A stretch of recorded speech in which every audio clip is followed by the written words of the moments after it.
Good evening, everyone. I am Danny Nicole, and I'm the host of Book Talk Author Visibility Podcast. And on our episode tonight, we will be speaking with Skye Smith. He is an author, so he is going to tell us a little bit about himself and the book he will talk about tonight. Okay, myself, I am retired right now. I spent about 35 years in mechanical engineering, primarily working in very large industrial water purification systems. And so that was my day job to pay the bills. And then in the evening, I would belong to writers groups. So especially like, let's say, from about 2010 to 2020, our writers group was very vibrant, and I wrote most of my first drafts of some of my novels then. And so that's my writing background. And I got to meet a lot of, other writer types there. The book that I am talking about tonight is called Long Lost Midwife. And in 1930s St. Louis, here's the plot.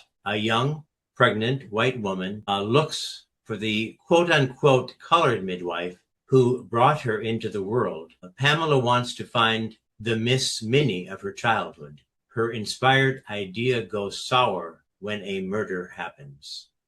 So that's the basic plot. Okay. And tell us what inspired you to tell this particular story, and why did you choose that time, 1930 in St. Louis? Okay, so in my writers group, like let's say around 2018, all of us decided that we were going to try and write a best-selling YA novel. And I soon found out that, I can't write YA novels. I have to write novels for adults. I have to use adult themes. And so, but at any rate, I thought I won't, nix this idea totally. I'll do a backstory on one of my characters. So my YA novel took place in around 1950-ish. And there was a character, the mother, who was from St. Louis. And I decided I didn't know very much about her, so I started doing a backstory on her. And so that was we're approaching now 2020. And all I knew really about her was that she was very wealthy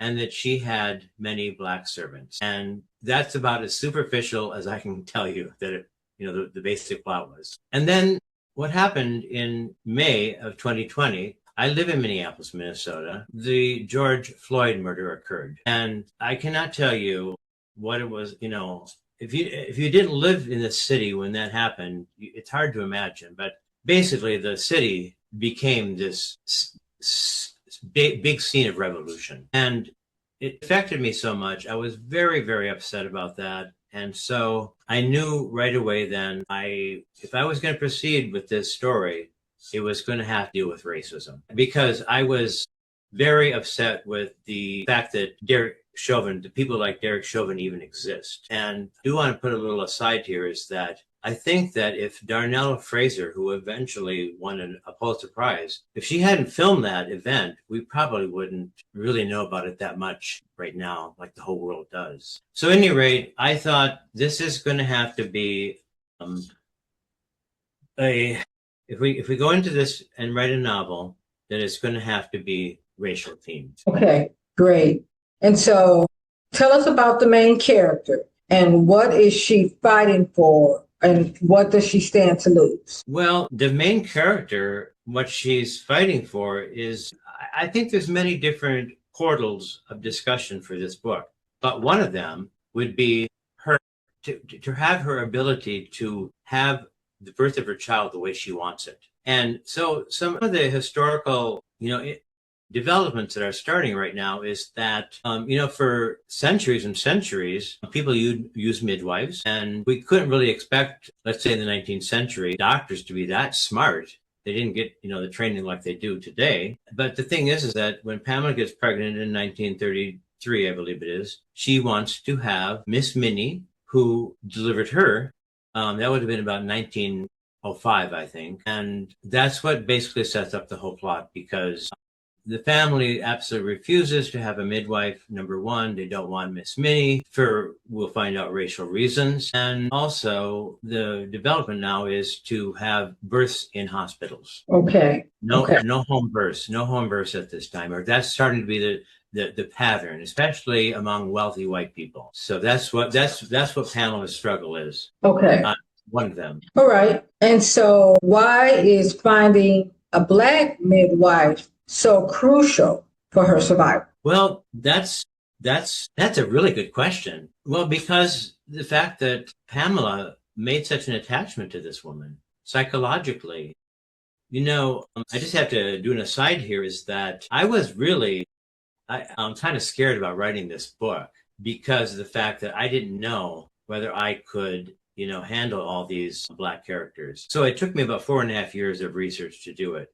But the very first thing that I found out, because if we go back to my original concept of Pamela was this wealthy white woman with lots of Black servants. Well, that's really a superficial take on that time because unfortunately, most Black women around the 1930s and preceding that, their number one job choice was as a domestic. And so I started looking at all these, Pinterest pictures, and you can find them and you can say hundreds and hundreds of them.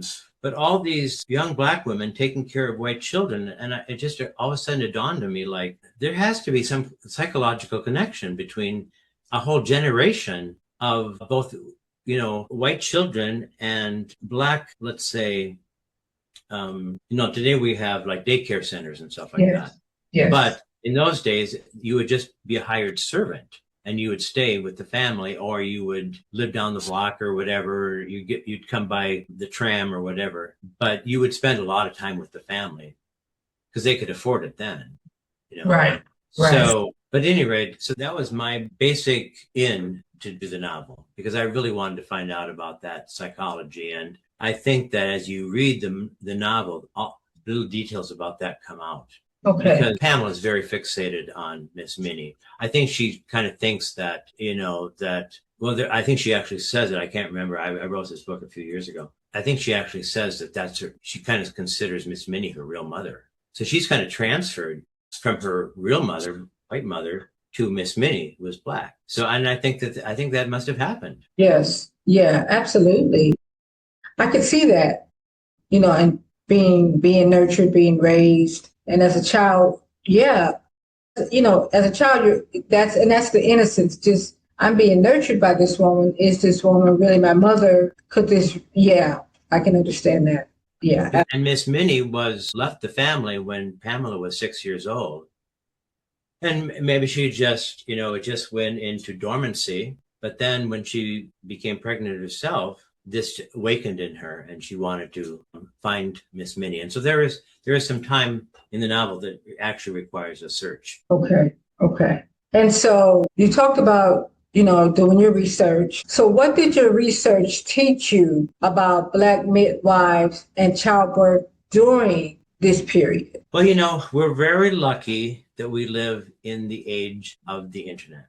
Now, let's say that 25 years ago, I was going to write this novel. I might not have done it simply because of the fact that where would I get such good research material? And I might have to actually travel to different places. But I cannot tell you how many videos I watched. Like we're talking, when you watch a video on YouTube, I don't know about you, but I consider a YouTube video that's 50 minutes or 100 or 60 minutes a long video. Yeah. Okay. But there's a lot of videos showing Black midwives delivering, primarily to poor Black families in the 1930s. And this is, part of, what do you call it? There's different historical societies that have cataloged these. So that helped me to really get into what was going on. And so I kind of just, I had to take some fictional license and transfer it into Pamela's life. Okay, right, absolutely. And so what do you hope readers take away from reading the book? Well, that's a good question also, because I look at what sells these days and I find a lot of, it's a lot of romance. It's a lot of fantasy. There's a lot of that. And so I think, and then there's, there's a lot of, and of course, this makes sense that if you live in the time you're living in, you want to see books and movies, etc., represent you, right? But I have a history major. I was a history major, And why my parents let me do that, I have no idea. But it has helped out because I have a historical frame of mind. And I think at the very least, like reading a historical novel like Long Lost Midwife, you start realizing that this only took place not even 100 years ago. Right. And now today, I mean, it's way different. I mean, like, let's say, I was just looking, we're about to start up the school system again in Minneapolis, St. Paul. Both the superintendents are people of color. We have Michael Jordan, we have Serena Williams, blah, blah, blah. The list goes on. But if you're just growing up right now, you think that's how it's always been. No, it hasn't always been like that. Right. Absolutely. And all these people who are living these great lives and having these great salaries are doing it on the shoulders of people who struggled to get there. And so one of the resource books that I read was, I won't say I read the whole thing because I have a hard time reading big, long nonfiction books. But Isabel Wilkerson's The Warmth of Other Suns, and also her cast book that followed that. I really, really like her as a writer, and I think she's just opened up so much. But the thing is that what she's talking about is the Great Migration that took place, you know, starting about the time that I want to say Reformation. It's not Reformation. It's when the troops that were sent down to the South after the Civil War, the Reconstruction, when the Reconstruction started falling apart and Jim Crow started coming in, there was this great migration of, you know, Black people from the South saying, we don't want to live like this. And so I talk about many portals into this book. I think with Miss Minnie's story, she is part of that great migration. This is her story. And I don't want to give people the idea that she was poor and she was having a hard time making a living, et cetera, et cetera. And we all know about C.J. Walker. She was a millionaire, but, you know, like around the time of the First World War. And at the time of this novel, we have Annie Malone, who has this huge Poro College in the Ville, which is a Black neighborhood in St. Louis. And it's all, you know, she's made a fortune on hairdressing. So I actually have a couple of characters that work there, you know, in the book.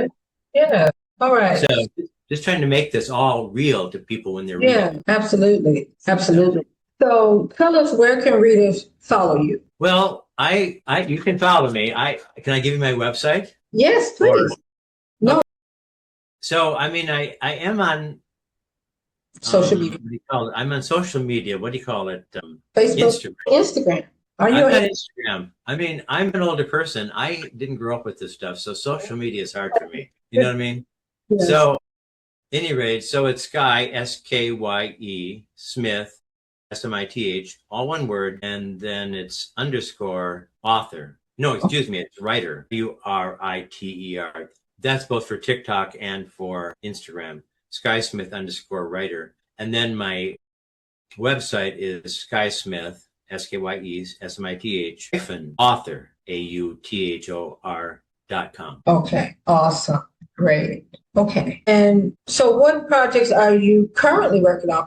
So the book, it's been published already, so it's out there. It was published like early last November of 25. Okay.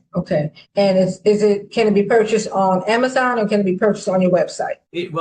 I have links to Amazon and different places. You can also, it's on Ingram, so you can go into any bookstore and order it. Although I think it's a little high priced, but I also have the audiobook out there, and I just want to put in a plug for David George, who did the narration. I think he does a phenomenal job. He's a British actor who lives in LA. Awesome. Okay, thank you. And so what projects are you currently working on, or have you been working on? Well, I'm working on my second novel. I mean, it's actually very close to being edited. And so, I mean, the editing is almost finished. And so one thing I learned I'm slow to learn about this publishing world. It is confusing. And I'm very grateful for people like you, Danny, who, you know, help us get the word out. We're very grateful to people like you. But I want to get everything in order before I even release it. So got to get the reviews, got to get the audiobook done. And then when everything's done, I'll get it done. It's a murder mystery that takes place in Minneapolis, St. Paul in 1993.